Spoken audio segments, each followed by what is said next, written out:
No vídeo anterior, nós comentamos a importância de fazer uma gestão de dados, então estamos falando de bancos de dados, do versionamento e ao mesmo tempo da disponibilização de dados para testes.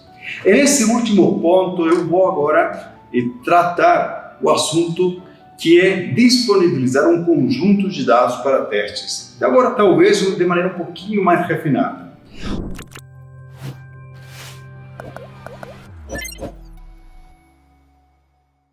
O ponto fundamental aqui é como consigo provisionar dados, né? E nós estamos falando de dados que vão ficar lá eternamente, né, para testes. Como é o jeito tradicional? Eu preciso trabalhar dados de um subconjunto para conseguir fazer aquele teste de aceitação, seja funcional ou não, né? No caso de um teste funcional de aceitação, sei lá, cancelar uma compra, alterar uma fatura, provisionar uma venda, ver o cálculo de frete, ver o cálculo de imposto, etc. São assuntos funcionais que precisam manter uma certa lógica, que pode ser facilmente validada. Eu preciso provisionar uma compra, uma fatura, uma venda, etc., para poder executar esse teste. Então, aí vem desde as tecnologias mais tradicionais, na qual estou trabalhando em cima de modelos talvez um pouco mais convencionais, ou seja, vou provisionar um banco de dados, fazer o teste e depois desmanchar esse banco de dados. Pode parecer até loucura se nós pensarmos que eu vou criar uma base de dados popular de dados para fazer o teste e depois desmanchar essa base de dados. Mas uma vez que eu faço isso, pelo menos a lógica proposta é provisione dados para fazer um teste de maneira rápida e depois desmanche isso para poder disponibilizar capacidade para um novo teste. Então, veja, a maneira clássica de trabalhar em cima de ambientes de homologação, ambientes de testes, ambientes de pré-produção, acaba sendo usado de uma maneira a construir e desconstruir esses ambientes a partir do provisionamento de dados. Então, observando essa estratégia, seja desde um provisionamento físico até a virtualização, utilização de containers, o que for, que na verdade é tecnologicamente diferente, mas o princípio é o mesmo. Significa o seguinte: eu vou ter um conjunto de códigos, e nesse momento estamos falando de script de dados. E aí, um ponto importante: o que é script de banco de dados?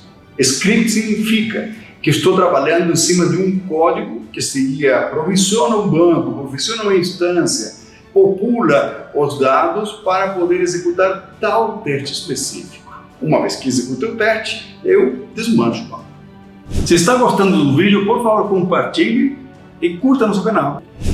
Essa possibilidade de construir e desmanchar o banco me permite ganhar uma característica que é importantíssima, que é a atomicidade do teste. Esse conceito de atomicidade significa que durante o teste nada mudará. E eu vou entender que nesse contexto, nessa execução, eu tenho uma garantia de que os dados estão corretos para fazer o teste. Desmanchando e construindo, eu consigo manter esse conceito de atomicidade. Ou seja, eu posso repetir essa ação 1, 2, 10, 20, 200, 1000 vezes, se for necessário, e sempre terei o mesmo resultado. Essa grande capacidade de poder reproduzir sempre, ter o mesmo resultado, vai garantir que meu processo de contínuo, da esteira, especificamente no momento, na etapa da entrega contínua, eu preserve a solução frente às mudanças que estou fazendo na evolução do código. Então, será que eu extraí alguma coisa que está funcionando? E aí eu submeto o meu código e faço os testes para ver se está tudo funcionando ok. Isso eleva o grau de garantia frente à possibilidade de poder errar sem comprometer a produção. Então, isso que nós estamos falando de script de banco de dados, né? Que é esse conceito importantíssimo de tratar também a base de dados, o banco de dados, como código.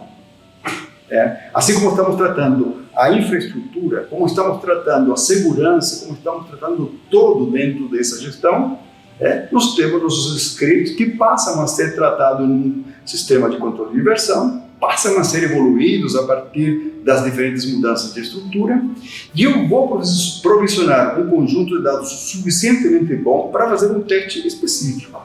Ou seja, esse tempo, esse overhead de criação e desmanche, esse tempo de setup, similar àquele quando eu estou, por exemplo, em uma linha de produção.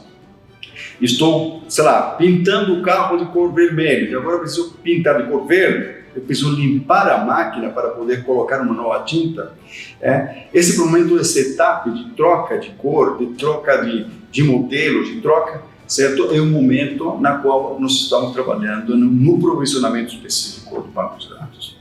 Se você está achando esse conteúdo relevante, por favor, compartilhe, assista no seu canal. Pode parecer, talvez, essa condição, uma condição demorada, mas não é. É extremamente rápido e as tecnologias atuais permitem fazer isso em tempos cada vez menores. Tanto é que eu posso criar uma história coerente, que se chama, na qual eu posso reaproveitar os dados para vários testes, sem impactar um teste com o outro. Por exemplo, eu posso fazer testes de criação de uma fatura, testes de mudança daquela fatura, testes de cancelamento da fatura posteriormente, sem que cada um deles seja impactado usando os mesmos dados. Então, aí eu vou otimizar aos poucos meu processo de testes de aceitação, reaproveitando uma única carga com vários tipos de testes diferentes. Então, se ainda assim isso não é suficiente para garantir tempos menores, eu posso utilizar em paralelo questões de testes de aceitação para poder otimizar e encurtar os tempos dentro do processo contínuo. Tudo isso é uma questão de planejamento, de monitoramento, de acompanhamento para ir melhorando no seu trabalho e garantindo alta qualidade no nosso serviço.